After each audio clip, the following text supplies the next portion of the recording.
If I tell you in next 48 hours hidden feelings of your person, next 48 hours ಒಳಗೆ ನಿಮ್ಮ ವ್ಯಕ್ತಿ ಏನು hidden ಮಾಡ್ತಾರೆ ಅಥವಾ ಹಿಡನ್ ಫೀಲಿಂಗ್ಸ್ ಏನದ ಅಂತ ನೋಡುವಂಥ ಒಂದು ಇದು ರೀಡಿಂಗ್ ಆಗೈತಿ. ಓಕೆ, ಸೊ ಯಾವ ವ್ಯಕ್ತಿನ ನೋಡಿ ನೀವು ಅವ್ರ ಹಿಡನ್ ಫೀಲಿಂಗ್ಸ್ನ ತಿಳ್ಕೊಬೇಕಂತ ಮಾಡಿರಿ. ಆ ವ್ಯಕ್ತಿದು 3 ಸಲ ಹೆಸರು ಹೇಳ್ಕೊಳ್ರಿ. ಡೀಪ್ ಬ್ರೀತ್ ಮಾಡಿ ಇಲ್ಲೇ ರೀಡಿಂಗ್ ಜೊತೆಗೆ ಎನರ್ಜಿ ಜೊತೆಗೆ ಅಲೈನ್ ಆಗ್ರಿ. ಓಕೆ, ಸೊ ಅಲೈನ್ ಆಗಿರಿ ಅಂದ್ಕೊಂಡಾನೆ. Let us start the reading. Welcome back to my channel Awaken Tarot with Nikita. This is the general reading, collective reading, timeless reading and all signs reading. Okay, ಇಲ್ಲಿ ಯಾವುದೇ gender base ಇಲ್ಲ. And thank you for your love and support. ಎಲ್ಲರಿಗೂ ಪ್ರತಿದಿನ ಬಂದು ನೋಡೋರ್ಗು, subscribe ಮಾಡ್ಕೊಡೋರ್ಗು ಮಾಡ್ಕೊಳ್ಳಾರ್ದರಿಗೂ ಇವತ್ತು first ನಿಮ್ಮ video ಆಗಿತ್ತಂದ್ರೆ subscribe ಮಾಡ್ಕೊಳ್ರಿ. Okay, so awaken ಟಾರೋ with Nikita ಅಂತ ಅಲ್ಲಿ ಹುಡುಕ್ರಿ, ಸರ್ಚ್ ಮಾಡಿರಿ ಯೂಟ್ಯೂಬ್ನಾಗ ಹೋಗಿ. ಅಲ್ಲಿ ನಿಮ್ಗೆ ಬೇರೆ ಬೇರೆ ಟಾಪಿಕ್ ಮೇಲೆ ವೀಡಿಯೋಸ್ ಸಿಗ್ತಾವೆ, ರೀಡಿಂಗ್ ಸಿಗ್ತಾವೆ, ಅಲ್ಲಿ ನೀವು ಹೋಗಿ ನೋಡ್ಕೋಬೋದು. ಓಕೆ, ಸೊ ನೆಕ್ಸ್ಟ್ 48 ಅವರ್ಸ್ ಒಳಗೆ ಹಿಡನ್ ಫೀಲಿಂಗ್ಸ್ ಏನದೋ ನಿಮ್ಮ ವ್ಯಕ್ತಿ ಅಂತ ಇಲ್ಲಿ ನೋಡ್ತಿದ್ದೇವೆ. ಸೊ ನೆಕ್ಸ್ಟ್ 48 ಅವರ್ಸ್ ಒಳಗೆ ನಿಮ್ಮ ವ್ಯಕ್ತಿ ಕಡೆಯಿಂದ ನಿಮಗೆ ಏನೋ ಒಂದು ಮೆಸೇಜ್ ಬರೋಕ್ಕೆ ಸಾಧ್ಯ ಇಲ್ಲ. ಸ್ವಲ್ಪ ಬೇಜಾರಾದಂಥ ಒಂದು ಸುದ್ದಿಗಳು ನಿಮ್ಗೆ ಬೇರೆ ಕಡೆಯಿಂದ ತಿಳಿಬಹುದು. ಅವ್ರ ಫ್ಯಾಮಿಲಿ ಒಳಗೆ ಏನೋ ಒಂದು ಪ್ರಾಬ್ಲಮ್ ಆಗಬಹುದು. ನಿಮಗೇನೋ ಮೆಸೇಜ್ ಮಾಡ್ತೀನಿ ಅಂತ ಅವ್ರು ಪ್ರಾಮಿಸ್ ಮಾಡಿದ್ರೆ, ಅಥವಾ ಬರ್ತೇನೆ ನೀನು ಬೆಟ್ ಹಾಕನಿ ಅಂತ ಅವ್ರೇನೋ ಹೇಳಿದ್ರು ಅಂದ್ರೆ, ಸೊ ಅಂಥದ್ದೊಂದಿಷ್ಟು ಪ್ಲ್ಯಾನ್ಸ್ ಕ್ಯಾನ್ಸಲ್ ಆಗುವಂಥ ಸಾಧ್ಯತೆಗಳವು ನೆಕ್ಸ್ಟ್ 48 ಅವರ್ಸ್ ಒಳಗೆ. ಇಲ್ಲಿ ಫ್ಯಾಮಿಲಿ ಇನ್ವಾಲ್ವ್ಮೆಂಟ್ ಭಾಳ ಕಾಣ್ತಾ ಐತಿ. ಫ್ಯಾಮಿಲಿ ಒಳಗೆ ಏನೋ ಒಂದು ಪ್ರಾಬ್ಲಮ್ ಆಗಿ ನಿಮಗೆ ಕೊಟ್ಟಿರೋಂಥ ಪ್ರಾಮಿಸಸ್ನ ಅವರು ಪೋಸ್ಟ್ಪೋನ್ ಮಾಡ್ಬೋದು, ಅದನ್ನು ಕ್ಯಾನ್ಸಲ್ ಮಾಡೋ ಸಾಧ್ಯತೆಗಳು ಭಾಳ ಅದಾವೆ ಇಲ್ಲಿ ನೆಕ್ಸ್ಟ್ 48 ಅವರ್ಸ್ ಒಳಗೆ. ಸಡನ್ಲಿ ಅದು ಆಗುವಂಥದ್ದು. ಸಡನ್ನಾಗಿ ಏನೋ ಒಂದು ಬಂತು, ಕಷ್ಟ ಬಂತು, ಏನೋ ಒಂದು ಸುದ್ದಿ ಕೇಳಿದೆ, ಅಲ್ಲಿ ಹೋಗಬೇಕಾಗಿತ್ತು ನಾನು. ಒಳ್ಳೆ ಸುದ್ದಿ ಅಲ್ಲ, ಕೆಟ್ಟ ಸುದ್ದಿ. ಓಕೆ, ಸೊ ಹಾಗಾಗಿ ಇಲ್ಲಿ ನೆಕ್ಸ್ಟ್ 48 ಅವರ್ಸ್ ಒಳಗೆ ನಿಮ್ಮ ವ್ಯಕ್ತಿ ಭಾಳ ಲೋನ್ಲಿ ಫೀಲ್ ಮಾಡೋಕ್ಕೆ ಸ್ಟಾರ್ಟ್ ಮಾಡ್ತಾರೆ. ನೀವೇನಾದ್ರೂ ಭಾಳ ಮಾತಾಡೋಕ್ಕೆ ಹೋದ್ರಿ, ಏನಾದ್ರು ಹೇಳಕ್ಕೆ ಹೋದ್ರಿ, ಏನು ನೀವು ಅಂದ್ರೆ ಅವ್ರಿಗೆ ಒಳ್ಳೇದು ಹೇಳಕ್ಕೆ ಹೋದ್ರೂ ಭಾಳ ಇರಿಟೇಟ್ ಆಕಾರ. ಸುಮ್ಮನೆ ಇದ್ಬಿಡು ಅಂತ ಹೇಳೋವಂಥ ಪರಿಸ್ಥಿತಿ ಇಲ್ಲ, ನಿಮ್ಮನ್ನು ಸೈಲೆಂಟ್ ಇಟ್ಬಿಡೋದು, ಆ ರೀತಿಯಾದಂಥ ಒಂದು ಎನರ್ಜಿಯಲ್ಲಿ ಕಾಣ್ತಾ ಐತಿ ನೆಕ್ಸ್ಟ್ 48 ಅವರ್ಸ್ ಒಳಗೆ.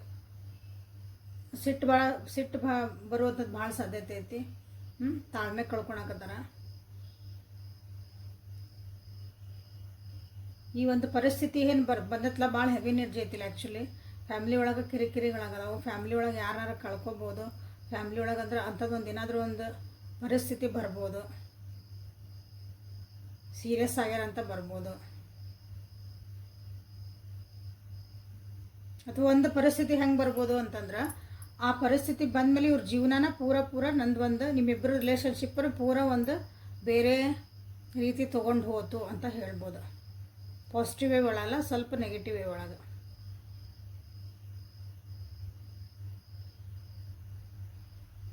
ಪ್ರತಿ ಸಲ ನಿಮ್ಮನ್ನು ಮ್ಯಾನಿಪ್ಯುಲೇಟ್ ಮಾಡಿ ಅವ್ರು ಹೇಳ್ದಂಗೆ ಹ್ಞೂ ಅನ್ನಿಸ್ತಿದ್ರು ನಿಮ್ಮ ವ್ಯಕ್ತಿ ಅಂದ್ರೆ ನೆಕ್ಸ್ಟ್ 48 ಅವರ್ಸ್ ಒಳಗೆ ಅಂಥದ್ದು ಯಾವ ಎನರ್ಜಿ ನೀವು ಕಾಣಂಗಿಲ್ಲ. ಯಾಕೆ ಹಿಂಗೆ ಬಿಹೇವ್ ಮಾಡ್ತಿದಾರಂತ ನಿಮ್ಗೊಂದು ಕ್ವಶನ್ ಮಾರ್ಕ್ ಬರ್ಬೋದು. ಪ್ರತಿ ಸಲ ನಾ ಏನಾರು ಹ್ಞೂ ನಾ ಇದು ಬೇಕು ಬೇಡ ಏನಾರು ಅಂದ್ರೆ ಅದಕ್ಕೆ ಉಲ್ಟಾ ಏನಾರು ಮಾತಾಡ್ತಿದ್ರು ಅಂತ ಅವ್ರಿಗೇನು ಬೇಕು ಅದನ್ನು ಕನ್ವಿನ್ಸ್ ಮಾಡಿ ನಿಮ್ಮ ಕಡೆಯಿಂದ ಅದನ್ನು ಎಸ್ ಅನ್ನಿಸ್ತಿದ್ರು ಅಥವಾ ನೋ ಅನ್ನಿಸ್ತಿದ್ರು. ಅವ್ರಿಗೆ ಹೆಂಗೆ ಬೇಕು ಹಂಗೆ ಮಾಡ್ತಿದ್ರು ಅಂದರೆ ಈ ಸಲ ಹಂಗೆ ಮಾಡೋಕೆ ಅವ್ರಿಗೆ ಒಂಥರ ಯಾವ ಶಕ್ತಿನ ಕಳ್ಕೊಂಡೇನಿ ಅಂತ ಹೇಳ್ತಾರಲ್ಲ, ಆ ರೀತಿಯಾದಂಥ ಒಂದು ಎನರ್ಜಿ ಇಲ್ಲೇ ಕಾಣ್ತಾ ಐತೆ.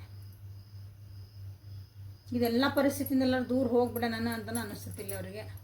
ಬಟ್ ಆಗಲ್ಲ, ಒಂದು ಥಾಟ್ ಬರ್ತೈತಿ, ನಾವು ಈಗ ಮಾಡ್ತಿರೋದು ಅಥವಾ ನನ್ನ ಜೀವನದಾಗ ಆಗ್ತಿರೋದೆಲ್ಲ ತಪ್ಪು ಆಗ್ತಾ ಐತೇನೋ, ಈ ರಿಲೇಷನ್ಶಿಪ್ ಒಳಗೂ ಏನಾದ್ರು ತಪ್ಪು ಆಗ್ತಾ ಐತೇನೋ ಅಂತ ಇಲ್ಲೊಂದು ಥಾಟ್ ಬರ್ಬೋದು. ನಿಮ್ಮ ವ್ಯಕ್ತಿಗೆ ಯೋಚನೆ ಬರ್ಬೋದು. ನೆಕ್ಸ್ಟ್ 48 ಅವರ್ಸ್ ಒಂದು ಪರಿಸ್ಥಿತಿ ಹೆಂಗೆ ಬರ್ತದೆ ಅಂದ್ರೆ, ಕೈ ಮೀರಿ ಹೋಗಿರ್ತೈತಿ. ಇವ್ರು ಏನೂ ಮಾಡೋಕ್ಕಾಗಲ್ಲ. ಅದು ನಿಮ್ಮ ರಿಲೇಷನ್ಶಿಪ್ ಒಳಗೆ ಆಗಿರ್ಬೋದು, ಫ್ಯಾಮಿಲಿ ಒಳಗೂ ಆಗಿರ್ಬೋದು. ಅವ್ರ ಫ್ಯಾಮಿಲಿ ಒಳಗೆ ಅಥವಾ ನಿಮ್ಮ ಫ್ಯಾಮಿಲಿ ನೀವು ಜೊತೆಗಿದ್ರಿ. ಆಲ್ರೆಡಿ ನಮ್ಮ ಫ್ಯಾಮಿಲಿ ಎಲ್ಲ ಪರಿಚಯ ಅದಾರೆ, ನಮಗೆಲ್ಲ ಬರೋದು ಹೋಗೋದು ಎಲ್ಲ ಐತ್ರಿ, ಒಂದು ಮನೆಗೆ ಅದೇವ್ರಿ, ಹೀಗೆಲ್ಲ ಇದ್ರೆ. ಸೊ ಫ್ಯಾಮಿಲಿ ಯಾರ್ದಾರ ಇಬ್ಬರು ಫ್ಯಾಮಿಲಿ ಒಳಗೆ ಒಬ್ರಿಗೆ ಪ್ರಾಬ್ಲಮ್ ಬರುವಂಥ ಸಾಧ್ಯತೆ ಭಾಳ ಐತಿ. ಎಮರ್ಜೆನ್ಸಿಯಾಗಿ ಬರ್ತದೆ. ನಾನು ಸಡನ್ನಾಗಿ ಎಲ್ಲ ಕರೆಕ್ಟ್ ಹೊಂಟಿತ್ರಿ ಗಾಡಿ, ಇದ್ದಕ್ಕಿದ್ದಂಗೆ ಹಿಂಗೇನೋ ಬಂತ್ರಿ, ಇದ್ದಕ್ಕಿದ್ದಂಗೆ ಏನೋ ಆತ್ರಿ ಅಂತ ಹೇಳ್ತೀವಲ್ಲ, ಆ ರೀತಿಯಾದಂಥ ಒಂದು ಇದ್ದಕ್ಕಿದ್ದಂಗೆ ಸುಮ್ಮನೆ ಸಣ್ಣ ವಿಷಯಕ್ಕೆ ಒಂದು ಜಗಳ ಮಾಡಿದ್ರಿ, ಸಣ್ಣ ವಿಷಯಕ್ಕೆ ಮನೆ ಬಿಟ್ಟು ಹೋಗ್ಕನಿ ಅಂತ ಹೇಳಿದ್ರಿ, ಬ್ರೇಕಪ್ ಹಾಕನಿ ಅಂತ ಹೇಳಿದ್ರಿ. ಹಿಂಗೆ ಹಂಗೂ ಇರ್ಬೋದು, ದೊಡ್ಡ ಇಶ್ಯೂನೂ ಇರ್ಬೋದು. ಓಕೆ, ಅಂದರೆ ನಿಮ್ಮ ಒಂದು ಜೀವನಾನ ಅಥವಾ ನಿಮ್ಮ ರಿಲೇಷನ್ಶಿಪ್ಪನ್ನ ಪೂರ 360 ಡಿಗ್ರಿ ಇದೆ ಚೇಂಜ್ ಮಾಡುವಂಥ ಒಂದು ಎನರ್ಜಿಯಲ್ಲೇ ಕಾಣ್ತಾ ಐತಿ. So be careful. ನೀವು ಯಾವತ್ತಿನ ದಿನ ನೋಡ್ತೀರೋ ಅವತ್ತಿಂದ 48 ಅವರ್ಸ್ ಅಂತ ನೀವು ಇದನ್ನ ಕನ್ಸಿಡರ್ ಮಾಡಿರಿ. 7 ನಂಬರ್ ಭಾಳ ರಿಫ್ಲೆಕ್ಟ್ ಆಗ್ತಾ ಇದ್ದಿಲ್ಲ. 6 ಆ್ಯಂಡ್ 4 ನಂಬರ್ ಇರಲಿ ರಿಫ್ಲೆಕ್ಟ್ ಮಿರರಿಂಗ್ ಎನರ್ಜಿ ಅಂತ ಹೇಳ್ತೀವಲ್ಲ, ಅದನ್ನು ಬಂದತಿಲ್ಲ. ಸೊ ನೀವು ಇಲ್ಲಿ ಏನು ಕೊಟ್ಟಿರಿ ಜೀವನದಾಗ ಅದು ವಾಪಸ್ ನಿಮಗೆ ಬರ್ತೈತಿ. ನೀವು ಇಷ್ಟು ದಿನ ಎಲ್ಲರೂ ಒಳ್ಳೇದು ಮಾಡಿರಿ ಅಂದ್ರೆ ನಿಮ್ಮ ವ್ಯಕ್ತಿನೂ ಆಗಿರ್ಬೋದು, ನೀವಿಬ್ಬರೂ ಸೇರಿ ರಿಲೇಷನ್ಶಿಪ್ ಒಳಗೆ ನಿಮ್ಮ ವ್ಯಕ್ತಿ ಏನು ಇದು ಅಂದರೆ ಸಮಾಜಕ್ಕೆ ಏನು ಕೊಟ್ಟಿರಿ, ನಿಮ್ಮ ಒಬ್ರಿಗೊಬ್ರು ನೀವೇನು ಎನರ್ಜಿ ಹಾಕ್ಕೊಂಡಿರಿ, ಒಳ್ಳೇದು ಮಾಡಿದ್ರು ಕೆಟ್ಟದ್ದು ಮಾಡಿದ್ರು, ಮನಸ್ಸು ನೋಯಿಸಿದ್ರು, ಒಬ್ರಿಗೆ ಖುಷಿ, ನಿಮ್ಮಿಂದ ಒಬ್ರಿಗೆ ಸಹಾಯ ಆಗಿತ್ತು, ಖುಷಿಯಾಗಿತ್ತು. ಸೊ ಅದು ನಿಮಗಿಲ್ಲೇ ರಿಫ್ಲೆಕ್ಟ್ ಆಗ್ತಾಯಿತ್ತು. ಇಲ್ಲಿ ಕಾಣ್ತಿರೋದು ಮಾಡಿದ್ದುಣ್ಣ ಮಾರಾಯದ ಕರ್ಮ ರಿಟರ್ನ್ಸ್ ಎನರ್ಜಿ ಇಲ್ಲೇ ಕಾಣ್ತಾಯಿದೆ.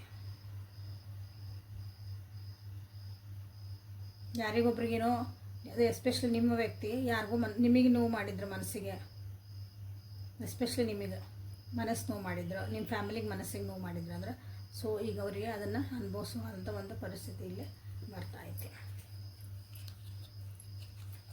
So this is a heavy energy reading today. ಹೆವಿನ ಐತಿ ಎನರ್ಜಿ. ಸೊ ಹಿಡನ್ ಫೀಲಿಂಗ್ಸಿಂದ ಒರಾಕಲ್ಸಿಂದ ಒಂದ್ಸಲ ನೋಡ್ಬಿಡ. ನೆಕ್ಸ್ಟ್ 48 ಅವರ್ಸ್ ಹಿಡನ್ ಫೀಲಿಂಗ್ಸ್ ಏನದಾವು. ಇಷ್ಟೆಲ್ಲ ಕಷ್ಟ ಆದರೂ ಮೋಸ್ಟ್ಲಿ ಅವರು ನಿಮ್ಗೆ ನಾ ಹಿಂಗೆ ಮಾಡಿದ್ದೆ, ನನಗೆ ಹಿಂಗೆ ಬಂತಿದ್ದು ಅಂಥವ್ರಿಗೆ ರಿಯಲೈಸ್ ಆಗಲ್ಲ. This is hidden. ಯಾಕಂದ್ರೆ ಮನಸ್ಸೊಳಗೆ ಅನ್ನಿಸ್ತಿರ್ತೈತಿ, ಬಟ್ ಅದನ್ನು ಹೇಳಲ್ಲ ಅವ್ರು ಬಾಯಿ ಬಿಟ್ಟು. ನನ್ನ ಜೀವನದಾಗ ಇಷ್ಟೆಲ್ಲ ಕಷ್ಟ ಆಗ್ತಾಯಿತ್ತು, ನನಗೊಬ್ಬರಿಗೆ ನನಗಿದನ್ನು ಬ್ಯಾಲೆನ್ಸ್ ಮಾಡೋಕ್ಕಾಗಕತ್ತಿಲ್ಲ, ನಾನು ಹಿಂಗೆ ಮಾಡಬಾರ್ದಾಗಿತ್ತು, ಇವತ್ತು ನನಗೆ ಅದ ಬಂದೈತಿ ವಾಪಸ್ಸು ಎಲ್ಲ ಗೊತ್ತಾಕತಿ, ಬಟ್ ಅದನ್ನು ಬಾಯಿ ಬಿಟ್ಟು ಹೇಳಲ್ಲ. This is a hidden. Life ಒಳಗೆ ಭಾಳ ಚೇಂಜಸ್ ಆಗ್ತದವು, ಟ್ರಾನ್ಸ್ಫಾರ್ಮೇಷನ್ ಬರ್ತದವು, ಲೈಫ್ ಲೆಸನ್ಸ್ ಕಲಿತದಾರ. ಜೀವನದ ಒಂದು ಸಲ ಪೆಟ್ಟು ಕೊಡ್ತೈತಿ ಅಂತ ಹೇಳ್ತಲ್ಲ, ಆ ಪೆಟ್ಟನ್ನು ಅನುಭವಿಸ್ತಾರೆ ನಿಮ್ಮ ವ್ಯಕ್ತಿ, ಬಟ್ ಅದನ್ನು ಹೇಳ್ಕೊಳಕ್ಕೆ ಅದನ್ನು ಒಪ್ಕೊಳಕ್ಕೆ ತಯಾರಿಲ್ಲ. ನೆಕ್ಸ್ಟ್ 48 ಅವರ್ಸ್ ಆಲ್ರೆಡಿ ಇದು ಪ್ರೊಸೆಸ್. ಡೆತ್ ಕಾರ್ಡ್ ಬಂದಿರೋದು ಇದು ಪ್ರೊಸೆಸ್ ಒಳಗೆ ಹೊಂಟೈತೆ. ಒಂದೇ ಸಲಕ್ಕೆ ಬರಲ್ಲ, ಯಾವುದಾದ್ರೂ ಸಣ್ಣಗೆ ಬಂದಿರ್ತೈತಿ, ಅದನ್ನು ಇಗ್ನೋರ್ ಮಾಡಿರ್ತಾರೆ, ತಿದ್ಕೊಂಡಿರಂಗಿಲ್ಲ ಅದನ್ನ. ಸೊ ಹಿಡನ್ ಫೀಲಿಂಗ್ಸಿಂದ ಏನು ಬರ್ತೈತೆ ಅಂತ ನಿಮಗೋಸ್ಕರ ಸ್ಪೆಷಲಿ ಫಾರ್ ಯು. ಓಕೆ,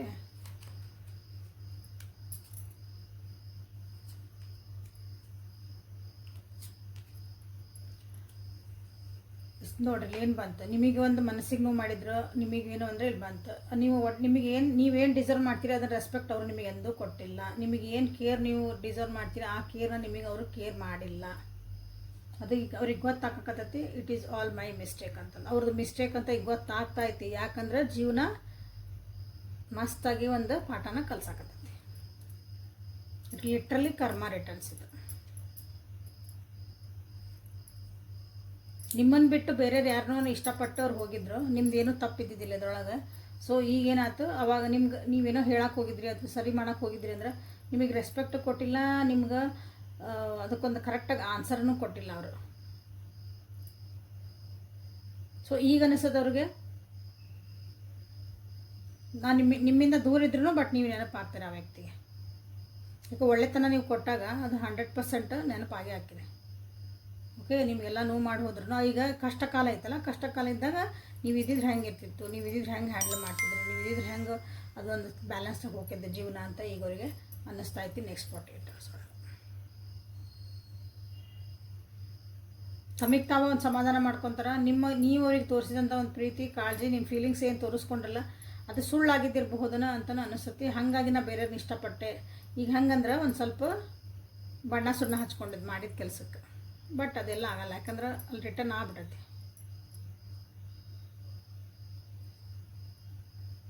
ಅವಾಗ ಈಗ ಅನ್ನಿಸ್ತಾ ಇತ್ತು ಅವರಿಗೆ ಈ ರಿಲೇಷನ್ಶಿಪ್ ಒಳಗೆ ಇರೋದು ಅಷ್ಟು ಈಸಿ ಇದ್ದಿದ್ದಿಲ್ಲ, ಭಾಳ ಡಿಫಿಕಲ್ಟ್ ಅನ್ನಿಸ್ತಾ ಇತ್ತು ರಿಲೇಷನ್ಶಿಪ್ ಒಳಗಿದ್ದಾಗ. ಹಾಗಾಗಿ ನಾನು ಏನೇನು ಬಿಟ್ಟು ಹೋದೆ. ಅಲ್ಲಿ ಆ್ಯಕ್ಚುಲಿ ಏನಿತ್ತಂದ್ರೆ ಇನ್ನೊಬ್ರು ಯಾರೋ ಇಷ್ಟ ಆಗಿದ್ರು ಅವರಿಗೆ, ಇನ್ನೊಬ್ರು ಸಲುವಾಗಿ ನಿಮ್ಮನ್ನು ಬಿಟ್ಟು ಹೋದರು. ಬಿಟ್ಟು ಹೋಗೋದಕ್ಕಿಂತ ಮುಂಚೆ ನಿಮಗೆ ಮನಸ್ಸಿಗೆ ನೋವು ಮಾಡಿ ಹೋಗ್ಯಾರ. ಬಾಟಮ್ ಆಫ್ ದ ಡೆಕ್ ನೋಡ್ರಿ, ಅವ್ರದ್ದೆಲ್ಲ ಮಿಸ್ಟೇಕ್ ಐತಿ, ಬಟ್ ಅದನ್ನು ಸಾರಿ ಕೇಳೋಕೆ ಅವ್ರು ತಯಾರಿಲ್ಲ, ಅಥವಾ ಅದನ್ನು ಅರ್ಥ ಮಾಡ್ಕೊಳಕ್ಕೆ ಸಾರಿ ಕೇಳೋದು ಬೇಡ, ಅವ್ರಿಗೆ ಅದು ರಿಯಲೈಸ್ ಆಗಬೇಕಲ್ಲ. ರಿಯಲೈಸ್ ಯಾಕಂದ್ರೆ ಈಗೋ ಅಡ್ಡ ಬರ್ತೈತೆ. ನೋ ರಿಯಲೈಸೇಷನ್ ಆಗಿದ್ದಿದ್ರೆ ಇವತ್ತು ಈ ಕರ್ಮ ರಿಟರ್ನ್ಸ್ ಇರ್ತಿದ್ದಿಲ್ಲ. ಅದೇನೋ ಒಂದು ಸ್ವಲ್ಪ ಚಲೋ ಹೊತ್ತಿನಾಗ ಇರ್ತಿತ್ತು. ಬಟ್ ಇಲ್ಲೇನಾಗ್ತೈತಿ ನೋಡ್ತಿದ್ದೀರಿ. ಅದಕ್ಕೆ ಎಷ್ಟು ಅಂದ್ರೆ ಎಕ್ಸಾಕ್ಟ್ಲಿ ಒಂದು ರೀಡಿಂಗ್ ನಿಮಗೆ ಕಾರ್ಡ್ಸ್ ನಿಮಗೆ ಹೇಳ್ತದವು. ನೆಕ್ಸ್ಟ್ 48 ಒಳಗೆ ನಿಮ್ಮ ವ್ಯಕ್ತಿದ ಹಿಡನ್ ಫೀಲಿಂಗ್ಸ್ ಏನಂತ. ಈಗ ನೀವೇನು ಮಾಡ್ಬೇಕಂದ್ರೆ ಜಸ್ಟ್ ಅಬ್ಸರ್ವ್ ಮಾಡಿರಿ ಅವ್ರನ್ನ. ಅವ್ರು ಏನು ಮಾಡ್ತಿದಾರೆ, ಎತ್ತದಾರ, ಅವ್ರ ಜೀವನದಾಗ ಏನು ನಡೆದೈತಿ. ಸೊ ಇಲ್ಲಿ ನೋಡ್ರಿ, ಈಕ್ವಲ್ ಆ್ಯಂಡ್ ಗಿವ್ ಟೇಕ್ ಬಂತಿಲ್ಲ. ಇಲ್ಲಿ ಅಗೇನ್ ಬಂತು ಜಡ್ಜ್ಮೆಂಟ್ ಕಾರ್ಡ್, ಹ್ಯಾಂಗ್ಡ್ ಮ್ಯಾನ್. ಏನೇ ಆ್ಯಕ್ಷನ್ ತೊಗೊಳಕ್ಕೆ ಹೋಗಲಿ ಈಗ ಜೀವನದಾಗ ಇಷ್ಟು ದಿನ ತೊಗೊಳ್ಳಿಲ್ಲ ಆ್ಯಕ್ಷನ್ಸ್ನ, ಈಗೆಲ್ಲ ಸರಿ ಮಾಡ್ಕೊಳಕ್ಕೆ ಹೋದ್ರೆ ಇಲ್ಲಿ ಏನಾಕತ್ತೆ ಜಡ್ಜ್ಮೆಂಟ್. ದೇವ್ರ ಮುಂದೆ ಹೋದಾಗ ಜಡ್ಜ್ಮೆಂಟ್ ಕೊಟ್ರೆ ನೀ ಏನು ಮಾಡಿದೆಲ್ಲ ಮುಗಿಸ್ಕೊಂಡು ಬಾ ಅಂತ ಹೇಳ್ತಾರಲ್ಲ. So this is the next 48 hours ಒಂಥರ ಅದು ಜಡ್ಜ್ಮೆಂಟ್ ಡೇ ಅಂತ ಹೇಳ್ಬೋದು ಅವ್ರದ್ದು. ಸೊ ನಾನು ವ್ಯೂವರ್ಸ್ ಆಗಿ ನೀವೇನು ಮಾಡ್ತೀರಿ ಅಂತಂದ್ರೆ, ಅವ್ರಿಗೆ ಏನಾದರೂ ಹೆಲ್ಪ್ಫುಲ್ ಆಗಿ ಅವ್ರಿಗೆ ನಿಮಗೆ ಮಾಡ್ಬೇಕು ಅನಿಸಿದ್ರೆ ಅವ್ರಿಗೆ ಏನಾದರೂ ಒಂದು ಮಾಡಿರಿ. Okay done. ಅದನ್ನು ಒಂದು ಕಾರ್ಡ್ ತೆಗೆದು ಬಿಡೋಣ ಅಂತ. ಸೊ ನನ್ನ ವ್ಯೂವರ್ಸ್ ನೀವು ಏನು ಮಾಡಬೇಕು, ಇಂಥ ಒಂದು ಪರಿಸ್ಥಿತಿ ಒಳಗೆ ಅಕಸ್ಮಾತ್ ಅವ್ರು ನಿಮಗೆ ಏನಾದರೂ ಬರ್ಬೋದು, ಅವರು ನಿಮ್ಮ ಹತ್ರ ಓಕೆ ನಿಮ್ಮ ಹತ್ರ ಬರ್ಬೋದು, ಕೇಳೋಕ್ಕೂ ಬರ್ಬೋದು. ಬಟ್ ಅವರಿಂದ ಸಾರಿನ ನೀವು ಎಕ್ಸ್ಪೆಕ್ಟ್ ಮಾಡಬೇಡ್ರಿ. ನಿಮಗೇನು ಮನಸ್ಸು ನೋವು ಹೋಗ್ಯಾರ, ನಿಮಗೇನು ಮಾಡಿ ಹೋಗ್ಯಾರ, ಅವರಿಗೆ ಅದ್ರ ಬಗ್ಗೆ ನೀವು ಅಂದ್ಕೊತಿರ್ತಿರಲ್ಲ. ಸೊ ಅವರು ಇಷ್ಟೆಲ್ಲ ನನಗೆ ನೋವು ಕೊಟ್ಟು ಹೋದರು, ಇಷ್ಟೆಲ್ಲ ಅಂದು ಹೋದರು, ಇಷ್ಟೆಲ್ಲ ನನ್ನ ಜೀವನನ ಅಸ್ತವ್ಯಸ್ತ ಮಾಡಿ ಹೋದರು. ಮತ್ತು ಅದು ಏನಾರ ಒಂದು ಅವರಿಗೆ ರಿಗ್ರೆಟ್ ಆಯಿತಾ? ನೋ, ರಿಗ್ರೆಟ್ ಇದ್ರೂ ಹೇಳ್ಕೊಳಲ್ಲ, ಯಾಕಂದ್ರೆ ಈಗೋ ಬರ್ತೈತಿಲ್ಲ, ಈಗೋ ಅಡ್ಡ. ಸೊ ನೀವೇನು ಮಾಡಬೇಕಂತ ಒಂದು ಕಾರ್ಡ್ ತೆಗಿತಾನೆ ನಾನು. ಜಸ್ಟ್ ನಿಮ್ಮ ಜೀವನದಾಗ ಏನು ಹೊಂಟೀರಿ, ನೀವೇನೋ ವೆಯ್ಟ್ ಮಾಡ್ತಿದ್ದೀರಿ, ಒಂದು ವೆಯ್ಟ್ ಮಾಡ್ತಿದ್ದೀರಿ ಅನಿಸುತ್ತೆ. ನೀವು ಕೆಲವೊಬ್ಬರೆಲ್ಲ ಅವ್ರು ಬರಲಿ ಅಂತಂದರೆ ಮೂವ್ ಆನ್ ಆಗೋಕ್ಕೆ ಟ್ರೈ ಮಾಡ್ತಿದ್ದೀರಿ. ಭಾಳ ಕಷ್ಟ ಆಗಕತ್ತೈತೆ ಮೂವ್ ಆನ್ ಆಗೋಕ್ಕೆ. Just be there. Move on ಆಗೋಕ್ಕೆ ಟ್ರೈ ಮಾಡ್ತಿದ್ರಲ್ಲ, ಮತ್ತೆ ಹೋಗಿ ಸಿಕ್ಕೋಬೇಡ್ರಿ. ಮೂವ್ ಆನ್ ಆಗ್ರಿ ಅಂತೇಳಿ ಸಣ್ಣ ಕಾರ್ಡ್. ನಿಮ್ಗೆ ಏನು ಅನಿಸುತ್ತೆ ಅದನ್ನು ಮಾಡಿರಿ, ಮುಂದೆ ಹೋಗ್ರಿ ಜೀವನದಾಗ. ಓಕೆ, ಇದರಿಂದ ಎದ್ದು ಮುಂದೆ ಹೋಗ್ರಿ. ಬಂದ್ರೆ ಮಾತಾಡ್ಸ್ರಿ ಕರೆಕ್ಟಾಗಿ. ಅವ್ರಿಗೆ ಏನು ಬೇಕು ಆನ್ಸರ್ ಟು ದ ಕ್ವಶನ್ ಮಾಡಿ. ನೀವು ಇನ್ನೂ ಕರಿಯರ್ ಒಳಗೆ ಅಥವಾ ಜೀವನದಾಗ ಮುಂದೆ ಹೋಗೋಕ್ಕೆ ವೆಯ್ಟ್ ಮಾಡ್ತಿದ್ರಿ, ಅಥವಾ ಆ ವ್ಯಕ್ತಿ ಬಂದರೆ ಅದಕ್ಕೆ ಕರೆಕ್ಟನ್ನ ಆನ್ಸರ್ ಕೊಟ್ಟು ಮುಂದೆ ಹೋಗ್ಬೇಕು, ಇದಕ್ಕೊಂದು ಎಂಡ್ ಹಾಕಬೇಕಂತ ಕಾಯ್ತಿದ್ರಿ. ಮನಸ್ಸೊಳಗೆ ನೋವು ಇಟ್ಕೊಂಡು ಅದನ್ನು ಬಿಟ್ಟು ಹೋಗೋಕೆ ನಿಮಗೂ ಆಗವಲ್ದು. ಬಟ್ ಈ ವ್ಯಕ್ತಿ ಈ ಸಲ ಬಂದ್ರೆ ಅಥವಾ ಇವ್ರು ಏನು ಆಗ್ತಾಯಿದ್ದು ನಿಮ್ಗೆ ನೋಡಿದ ಮೇಲೆ ಒಂಚೂರು ಎಸ್ ನನ್ನ ಡಿಸಿಷನ್ ಕರೆಕ್ಟ್ ಇತ್ತು, ನನ್ನ ಜೀವನದಾಗ ಏನಾಯ್ತು ಎಲ್ಲ ಒಳ್ಳೇದಾತ ಅಂತ ನಿಮಗೆ ಅನ್ನಿಸ್ತೈತಿ. ವಾಪಸ್ಸು ನಿಮ್ಮ ಎನರ್ಜಿಗೆ ನೀವು ಬರ್ತೀರಿ. ಓಕೆ, ಅಳ್ಕೊತ ಕರ್ಕೊತ ಭಾಳ ಎಮೋಷ್ನಲ್ ಆಗೋಕ್ಕೆ ಅವಶ್ಯಕತೆ ಇಲ್ಲ. ಬಿ ಪ್ರಾಕ್ಟಿಕಲ್ ಅಂತ ಬರೋದು ನೋಡ್ರಿ ನಿಮಗೆ. ಬಿ ಪ್ರಾಕ್ಟಿಕಲ್ ಆಗಿ ನೀವು ಇಲ್ಲಿ ಒಂದು ಡಿಸಿಷನ್ನ ತೊಗೊಂಡ್ರಿ. ಭಾಳ ಅಳ್ಕೊತ ಕರ್ಕೊತ ಎಮೋಷ್ನಲ್ ಆಗಿ ಅಷ್ಟೆಲ್ಲ ಮಾಡೋಂಥದ್ದಿಲ್ಲ, ಅವಶ್ಯಕತೆ ಇಲ್ಲ. ಇದು ನಿಮಗಾಗಿ. ಓಕೆ, ಸನ್ ಕಾರ್ಡನ್ನು ನೀವು ಕ್ಲೇಮ್ ಮಾಡ್ಕೊಬೋದು. Sun card is good for you. Okay, so ಇಷ್ಟ ತನಕ ರೀಡಿಂಗ್ ನೋಡ್ತಿದ್ದೀರಿ ಅಂದರೆ ಲೈಕ್ ಮಾಡಿ, ಶೇರ್ ಮಾಡಿ, ಸಬ್ಸ್ಕ್ರೈಬ್ ಮಾಡ್ಕೊಳ್ರಿ. ಇದು ಯಾರಿಗಾರು ಉಪಯೋಗ ಆಕತ್ತೆ ಅಂದರೆ ಅವ್ರಿಗೆ ಇದನ್ನ ಶೇರ್ ಮಾಡಿ. ಪರ್ಸ್ನಲ್ ರೀಡಿಂಗಿಗೆ ಯಾಕಂದರೆ ಇಲ್ಲಿ ಕ್ಲಾರಿಟಿ ಇನ್ನೂ ಚೆನ್ನಾಗಿ ಕರೆಕ್ಟಾಗಿ ಸಿಗೋಲ್ಲ. ಕೆಲವೊಂದು ಸಲ ನಿಮ್ಮ ಪರಿಸ್ಥಿತಿಗಳು ಬೇರೆ ಬೇರೆ ಇರ್ತವೆ. ಎಲ್ಲರೂ ಪರ್ಸ್ನಲ್ ರೀಡಿಂಗ್ ತೊಗೊಳ್ರಿ. ಪರ್ಸ್ನಲ್ ರೀಡಿಂಗ್ ತೊಗೊಂಡ್ಬಿಟ್ಟು ಆಮೇಲೆ ನಿಮ್ಮ ಡಿಸಿಷನ್ಸನ್ನು ನೀವು ಮಾಡಿಕೊಳ್ರಿ.